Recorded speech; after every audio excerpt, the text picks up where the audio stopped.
The All Whites are back in action in the November international window, where they only played last month against Poland and Norway. But this time, they'll go up against some much higher ranked opponents, but in South America. They'll take on Colombia and Ecuador across the next week over in the United States, as that FIFA World Cup draws ever closer to being kicked off next year. As I'm Nick from Nickn'detail, and today I'm going to be reviewing the All Whites' upcoming November international window, which kicks off this weekend. So let's get into it.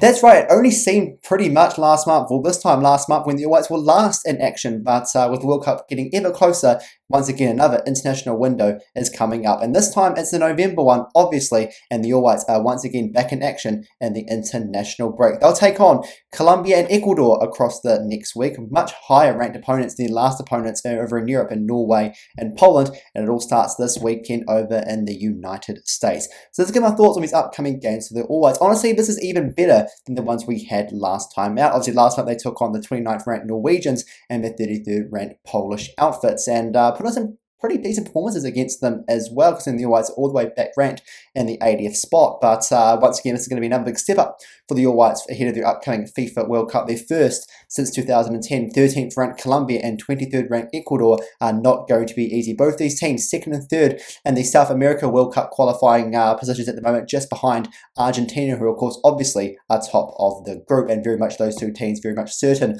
of World Cup places in the United States, Mexico and Canada in the middle of next year. So once again, a big step up from what they had last time with the European teams, but I think based on those last performances for the All Whites, this is going to be another exciting international window for them, an opportunity to test themselves against much higher ranked opposition. And based on those performances, they actually did look pretty decent. So very much, even though it's going to be harder games and of course different conditions as well, being in the United States compared to in Europe where they were last time, it could make for a very interesting international window, especially with the few injuries coming into this window, which I'll cross to later in the video. But yes, indeed, very exciting. The All Whites are able to get these games against top quality ranked opponents. Very much, of course, with these teams likely to qualify for the FIFA World Cup. In fact, pretty much have qualified for the World Cup. So indeed, exciting times for the All Whites. They get to face once again some top quality opposition, but in South America opponents, which is great to kind of spread the load and really get a feel of what these teams are going to be like come 2026. So who's going to be my one to watch? Well, I'm actually going to be keeping an eye on Max Crocombe this international window. Now, he didn't play at all last month for the All Whites. Alex Poulsen was the first choice keeper against Norway and Poland and put on a pretty solid performance as well. But very much one of the few players coming into this camp with some injury doubts. He reportedly has been playing a bit of a knee injury over in Poland. He actually was sent back to Bournemouth the other day to have some scans, and what we've heard is that it doesn't actually seem to be that bad, but very much it hasn't been confirmed yet, but very much expecting Alex Poulsen to be withdrawn from the All White squad, and this very much hands a prime opportunity back to Max Crocombe to show why he should be the All Whites #1 goalkeeper going into next year's FIFA World Cup, because as pretty much everyone can probably agree, Alex Poulsen was very good for the All Whites last month, and I think very much staking his claim for that #1 jersey come the World Cup next year. But for Max Crocombe, starting at the moment from Millwall in the English Championship, and he's actually been playing pretty well too, a big opportunity for him to claim that #1 shirt back, and as I said, show why he should be the #1 keeper. So it's a big opportunity for him now, with Poulsen likely not going to be playing these upcoming games. We're expecting what was going to be a game each for the two of them for these upcoming international friendlies, but Crocombe very much now primed to play both games for the All Whites, and an opportunity for the goalkeeper to very much show himself to that #1 jersey, especially coming into a World Cup year.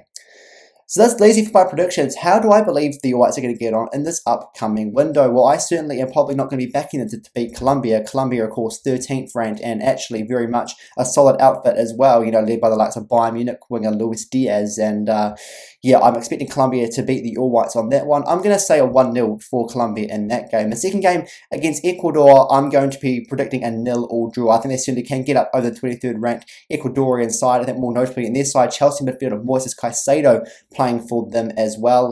But I do believe the All Whites will get a result out of that game. So 0-0 is my prediction for that second game. So I guess against much higher ranked opponents, a 1-0 loss and a 0-0 draw are pretty solid. Obviously, and we know the All Whites will be wanting goals. Goals have been what's been lacking for Darren Bazley's side at the moment, and also getting wins as well, because even though you're playing these top-ranked oppositions, you're not out here just to have a kick about and have fun. You're here to actually go and win these games and be very competitive ahead of the World Cup, which of course is only just around the corner.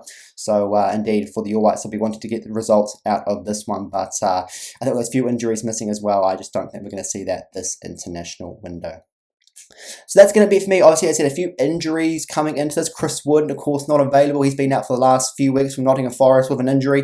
We also know that Tim Payne, of course, broke his collarbone a few weeks ago for Phoenix. He's out for the next 6 to 8 weeks. He's, of course, not going to be available. And as I said, of course, Alex Poulsen in doubt. Columbia and Ecuador, we're also hearing, is in doubt as well. He picked up an injury over the weekend for his Danish side, was subbed at halftime in that game.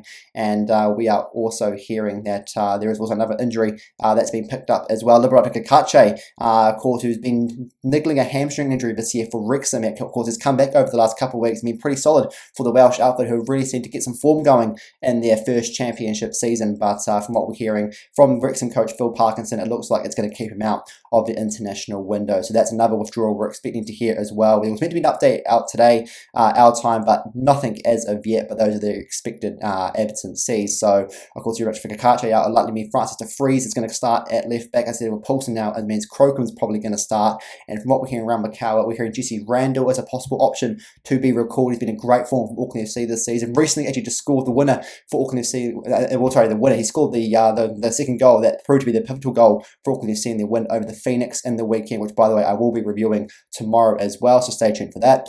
And we're also hearing around the defensive options. We're hearing Lucas Cully-Hill is reportedly in the mix to be called up as well. So, of course, expect some squad updates and changes to happen over the next couple of days. That's it for me. Big games coming up for the All Whites. Very exciting ones as well. This Saturday, 1 p.m, they'll take on Columbia in Fort Lauderdale at the home of Inter Miami and, of course, Lionel Messi. And then, of course, on Wednesday, 2:30 our time in the afternoon, they'll take on Ecuador in New Jersey, home of the New York Red Bulls. So make sure you watch those. All, of course, free to air on TVNZ+. But for me, that's going to be it. And until next time, I'll see you later.